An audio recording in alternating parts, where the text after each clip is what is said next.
Es esmu Latvijas skolotāju korporācijas valdes priekšsēdētājs Kaspars Bikše, un korporācijas viens no tuvākajiem uzdevumiem ir izdot grāmatu ar nosaukumu Suitijā. Šeit man pretī sēž cienījamā autore Vilma Kalme, filoloģijas zinātņu doktore, mana bijusī programmu studiju direktore, lektore, docente.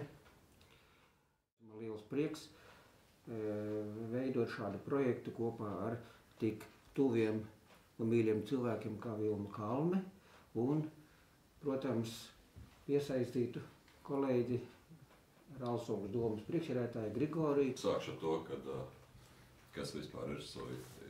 Suita ir šobrīd vienīgā katoļa, vairāk vai mazāk katoļa, 100%, ja tas tā nav, bet vēsturiski katoļa saliņa, katoļa kopiena Kurzemē, kas pateicoties šai reliģiskajai saldabībai ir gan arī 400 gadus jutusies savādāk. Savādāk nekā apkārtējā Kurzemes daļa, apkārtējās Kurzemes iedzīvotāji.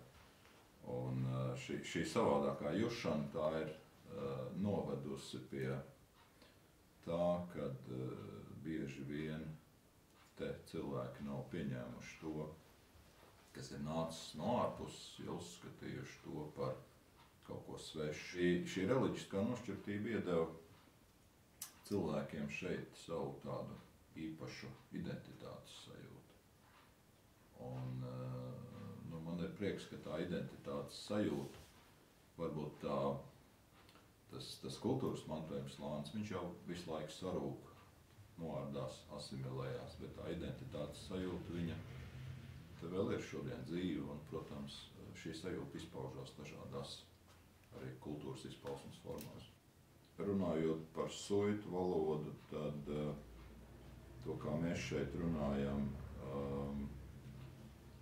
mums, ja mēs skatāmies gadus simts atpakaļ, tad, protams, ka cilvēki runāja savādāk ikdienā. Tas nekad netika likts uz papīra. Un, ja mēs skatāmies folkloras pierakstus, tad tur arī es esmu pats turējis rokā vienu ļoti cienījamu folkloras vācēju manuskriptu, kur viņš ir rakstījis, kad pierakstot viņš ir mērķtiecīgi izskaudis visus arhaismus un barbarismus, ko šie teicēji ir viņam teikuši, un pārlicis literārajā valodā. Tas bija 20. gados. Šodien mēs faktiski esam iesākuši tādus pirmos mēģinājumus izloksni likt uz papīra, tāpēc, kad mums tā paudze, kas runāja suitiski ikdienā, viņas vairs nav. Tā paudze, kas suitiski nerunā, bet saprot, viņa vēl mazliet ir. Mēs esam ļoti tuvu tam, kad, ja mums nebūs šīs te papīra versijas, mums viņa būs arī ļoti grūti. Daudz ko no suitu dialekta mēs jau vairs nekad neatgūsim. Ja mēs skatāmies vecās baznīcas grāmatās, reizēm vācu mācītāji, viņi ir šos tā saucamās arhaismus un barbarismus tomēr ierakstījuši.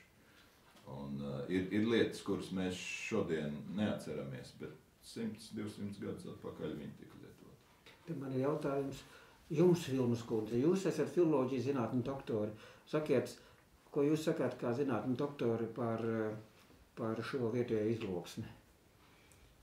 Izloksne ir ļoti jauka un būtu laba kādreiz jau mūsu sarunā izteikt tā doma, ka varētu fakultatīvi to mācīt šeit, Alstungā, un arī izdot kādus mācību līdzekļus šai sakarā vairāk. Skolu mācību grāmatas, tā kā noteikti šādā veidā varētu radīt interesi.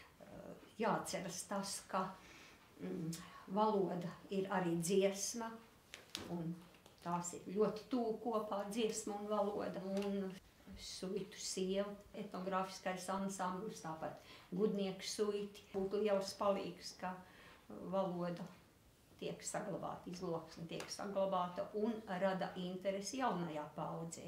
Ja agrāk tikai vecākās paudzes dziedātāji, tad tagad ar lielu prieku iesaistās šais ansambļos arī jaunie. Līdz ar to viņiem arī rodas jau vairāk interesi tieši par attiecīgo izloksni. Tā kā cerība ir. Kā varētu no praktiskā viedokļa, kādi varētu būt pirmie praktiskie soļi valodas šīs izloksnes fakultatīvai apguvei skolā, piemēram? No Alsungas vidusskolā šobrīd interešu izglītības līmenī ir valodu mācības priekšmets. Tas, ko es redzu tādā nākotnē, ir, ka mums būtu jāiet uz to, kas notiek mazākuma tautības skolās, kad ir papildus vispārējiem priekšmetiem, ir priekšmeti, kas ir vietējā satura. Ja vai tā būtu vietējā valoda, vai vēsture, vai geogrāfija, vai tradicionālā kultūra. Nav jau, jebkurai identitātei, jebkurai kultūrai, ja mēs gribam viņu saglabāt, viņi ir jāpārmanto no paudzes paudzē. Un, ja izglītības sistēma nedara neko, tad pārmantojās tik, cik cilvēks pats savas intereses pēc kaut kur paskatās, jeb arī, kas viņam tiek iemācīts ģimenē. Bet ar to, diemžēl, ir daudz par maz, ir jānāk palīgā. Izglītības sistēma, tas zināmā mērā ir arī valsts, ir jānāk palīgā šai izglītības sistēmai un ir jārada sistēma, caur kur pārmantošana notiek. Jo savādāk, kā jebkura tāda maza identitāte šai valstī, mēs varam ļoti ātri noreducēties līdz tam, kad ir tikai vārds suiti, bet zem tā apakšā nekā nav, vismaz dzīvā līmenī. Un tāpēc mums ir jābūt divtik mērķtiecīgiem, lai meklētu šos te ceļus, kā tomēr savu identitāti un savu dabību saglabāt.